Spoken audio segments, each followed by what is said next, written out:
Olá, este é o podcast Tosini Freire, a conexão entre um dos maiores escritórios de advocacia do país, os assuntos mais relevantes do direito empresarial e você.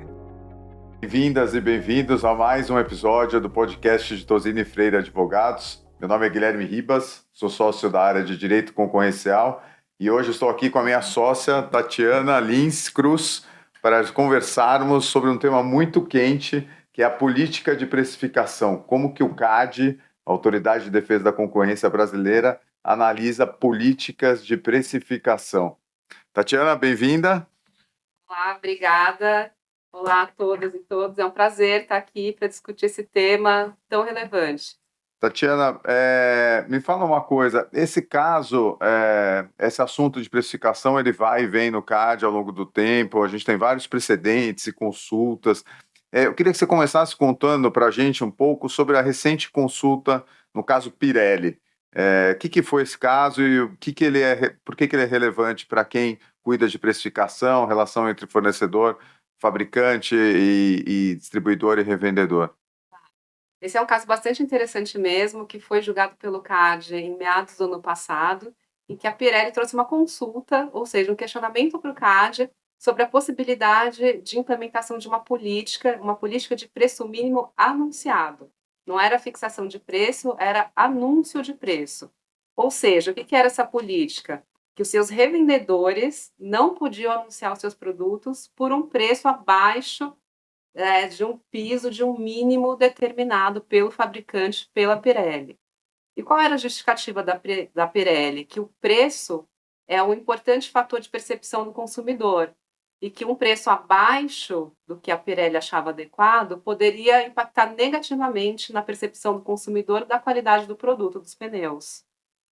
E, Tatiana, acho que você explicou super bem. É interessante destacar que essa prática, apesar de parecer simples, ela levanta importantes discussões sobre a liberdade de precificar, né, e os limites concorrenciais. Como que o CAD tipificou essa conduta na época? Acho que você trouxe um ponto importante, né? A preocupação do CAD é a ingerência que o fabricante tem na precificação dos produtos dos distribuidores e revendedores. E na resposta a essa consulta, já adiantando, o CAD considerou que essa prática seria restritiva à concorrência, porque ela limita a competição entre os revendedores e reduz a possibilidade de precificação dos revendedores. E o CAD, ao analisar essa conduta, normalmente condutas unilaterais são analisadas pelo que a gente chama de regra da razão. Ou seja, a parte que deseja implementar a prática, precisa demonstrar qual é a racionalidade econômica e quais são os efeitos dessa prática no mercado, para que ela possa ser autorizada ou não. Numa consulta, essa prática ainda não foi implementada, então a Pirelli estava perguntando se poderia fazer a prática, desculpe. Na resposta, o que o conselheiro relator trouxe e que foi acompanhado por unanimidade pelo conselho? Ele analisou essa conduta como muito gravosa, praticamente como um ilícito por objeto. Ele considerou um ilícito por objeto, ou seja, a prática por si só é danosa, eu não preciso olhar os seus efeitos no mercado, mas ele trouxe uma possibilidade de defesa, porque ele considerou a prática um ilícito por objeto com uma presunção relativa de ilicitude. Ou seja, ele deu uma temperada aí na ilicitude da prática. A parte pode trazer uma defesa, ainda pode trazer uma defesa para essa política. Mas como era uma consulta em que não cabe instrução, aí é um aspecto técnico, né, dessa possibilidade de consulta, ele não considerou viável verificar os efeitos da prática no mercado e falou que a política não poderia ser implementada. E ainda outro ponto interessante é que a Pirelli não possuía 20% do mercado. E ainda assim, então, o conselheiro considerou a prática ilícito pelo objeto com essa presunção de relativa de ilicitude. Então, a mensagem do CAD para a gente, se a gente pode traduzir, é que esse tipo de prática é prejudicial à concorrência, mas que existe uma saída que as partes, o fabricante, os envolvidos nesse tipo de conduta mostrarem que ela tem efeitos positivos para o mercado. Exatamente. Os fabricantes têm que estar muito atentos a esse tipo de política porque o CAD vai olhar com bastante rigor, já partindo dessa presunção de uma certa ilicitude, ou já partindo de uma grande preocupação dos impactos na prática do mercado, mas sim, é possível defender. E partindo agora para o campo da fixação do preço de revenda, né? Então a gente está falando de sugestão aqui, agora a fixação do preço de revenda. A gente tem um precedente de 2015, que é o caso SKF. O que o CAD olhou naquela ocasião e como que ele definiu e como que ele tem olhado essa questão desde então, Tatiana? Esse é um ponto bastante interessante, porque esse caso da SKF foi um precedente que mudou o tipo de análise do CAD. Então, como eu falei no início, o CAD analisa condutas unilaterais, e essas condutas de precificação, essas condutas verticais, pela regra da razão, ou seja, qual é a racionalidade e qual é o impacto da prática no mercado. No julgamento desse caso de fixação de preços mínimos de revenda, de margens mínimas dos revendedores, que, segundo a SKF, não foi uma imposição unilateral, foi um pedido dos próprios distribuidores, o CAD considerou que a análise mais adequada deveria ser a próxima ao modelo europeu, que é a prática do ilícito por objeto, ou seja, a prática por si só já é considerada um problema, um ilícito anticompetitivo, e condenou a SKF sem fazer essa análise de regra da razão que vinha sendo comum.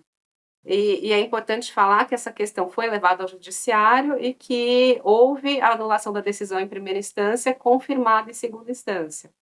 E apesar desse precedente, então, que olhou essa conduta como sendo ilícito por objeto, outras práticas que foram trazidas ao CAD relativas à precificação foram olhadas pela regra da razão.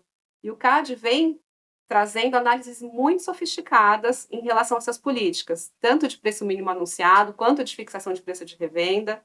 E o que a gente tem até então são decisões diferentes do CAD, a gente não tem ainda uma jurisprudência que a gente possa mencionar aqui como qual é o padrão de análise do CAD, né? A gente está falando de análise de regra da razão, porque a gente tem diferentes precedentes. Por exemplo, recentemente, em 2023, é um caso envolvendo fixação de preço mínimo de revenda, então também fixação de preço, envolvendo os relógios Tecnos. O CAD fez uma análise de regra da razão e considerou que a prática era adequada. E por que o CAD considerou que essa prática era adequada? Ele olhou a curta duração da política comercial, a política comercial restrita a revendedores online e restrita, portanto, a um certo número de revendedores, não a todos os revendedores dos relógios, e por isso ele considerou que essa prática não tinha efeitos negativos no mercado e o processo foi arquivado em relação ao relógio Tecnos. Porém, em 2018, o CAD, também numa análise de preço mínimo anunciado, como foi o caso da Pirelli, também uma análise de regra da razão, considerou que uma proposta da Continental era aceitável por ausência de efeitos negativos no mercado, então, precedente de 2018, logo depois desse caso da SKF que a gente mencionou, mais uma política de preço mínimo anunciado e não de fixação de preço, como no caso da SKF, o CAD permitiu. Em 2022, uma consulta da Michelin, muito parecida também de preço mínimo anunciado, então muito parecida com a Continental, o CAD não aceitou a implementação dessa política, falando que não tinha elementos suficientes que permitissem a prática no mercado, que fosse possível verificar efeitos positivos da prática no mercado. Então, a gente tem um caso em 2018 em que o CAD permite a prática, um caso em 2022 que o CAD não permite a prática, ambos relativos a preço mínimo anunciado. Em 2023, um caso de fixação de preço de revenda dos relógios, em que o CAD arquivou a investigação. E agora, em 2025, o caso da Pirelli, em que o CAD novamente não permitiu a prática e trouxe o conceito da ilicitude por objeto com presunção relativa de ilicitude. Então, a gente tem aqui, acho que... Decisões divergentes, né? Claramente divergentes, mas essa última da Pirelli, acho que a importância é a grande preocupação do CAD, do impacto dessas políticas no mercado. Então, com esse resumão histórico, essa linha do tempo que a gente trouxe, o que as empresas podem adotar de boas práticas para evitar escrutínio do CAD em matéria de fixação de preço de revenda, sugestão de preço de revenda, fixação de preço de anúncio? O que você recomenda como passo a passo para os times comerciais? O que a gente costuma falar para os nossos clientes quando nos consultam, né, que A prática mais aceitável, que tende a gerar menos questionamento, é a sugestão de preço, ou seja, o revendedor e distribuidor é livre para adotar o preço sugerido pelo fabricante ou não. Ou seja, é um preço sugerido que não envolve um monitoramento pelo fabricante e nem uma penalização pelo não cumprimento, porque senão o CAD também considera que foi uma imposição e não uma sugestão. Então, aqueles casos que, embora você não tenha na política escrito que a empresa, o distribuidor ou o revendedor vai ser punido se não vender por um determinado preço, na prática, o fabricante, o fornecedor vai lá e aplica um desconto menor ou retira aquele distribuidor da rede de revenda e distribuição. Então, você não pode ter... bonificação, alguma coisa assim. Por serem entidades totalmente separadas, você não pode ter nenhum tipo de sancionamento pelo fabricante com relação ou ingerência ao preço que é oferecido pelo distribuidor ou revendedor, é isso? É exatamente isso. E se outras políticas quiserem ser implementadas, como a gente falou, né? Preço mínimo anunciado, fixação de preço, tem também preço máximo. A gente tem que fazer uma análise do racional dessa prática, né? Porque, como a gente falou, o CAD faz essa análise pela regra da razão, então ele olha caso a caso, a jurisprudência mostra isso, então a gente não tem uma resposta clara para dar para o nosso cliente, pode, não pode, a gente tem que analisar os impactos. Então, primeiro, para o time comercial, qual é a racionalidade dessa política? Por que eu preciso dela? E segundo, quais são os efeitos na prática, para a gente poder ver se ela é justificável ou não. Limite temporal, escopo, produtos envolvidos, é para toda a rede, não é para toda a rede, sempre tendo em mente que o CAD quer garantir a competição e o bem-estar do consumidor final. Né? Então, o CAD sempre vai ter uma preocupação ao olhar essas políticas. Então, a gente tem que ter um racional e uma justificativa econômica muito forte para permitir que haja interferência pelo fabricante na sua rede, porque, como regra, o que o CAD quer é a livre competição, a determinação de preços livremente pelos distribuidores e revendedores. E acho que se eu puder acrescentar, né, Tatiana, na nossa experiência, né, acho que 2 pontos importantes. O primeiro, documentar essa política e o racional da política. Sim. Então, deixar isso muito claro, guardado ali na gaveta, se tiver algum questionamento do CAD, por que ela foi implementada e por que ela está dentro dos limites da lei, da jurisprudência do CAD.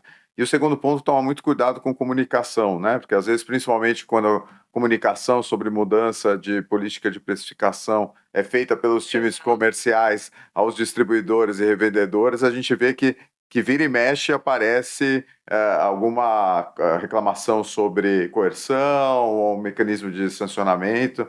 Então, essa forma como o time comercial se comunica com terceiros é bastante importante, tem que ser revisada e esse pessoal tem que receber treinamento antes de ter esse tipo de contato com o mercado. Mas acho que está super claro, acho que é um tema super importante, quente para a gente trazer para o nosso pessoal, e te agradeço pela participação. Eu que agradeço, é um prazer realmente discutir esses temas, porque geram muitas dúvidas e questionamentos e a gente está à disposição aqui para esclarecer e fazer essa análise junto com os nossos clientes. Obrigada. Então, obrigado a vocês que nos acompanharam até agora. Sigam-nos nas nossas redes sociais e nos vemos no próximo episódio do nosso podcast.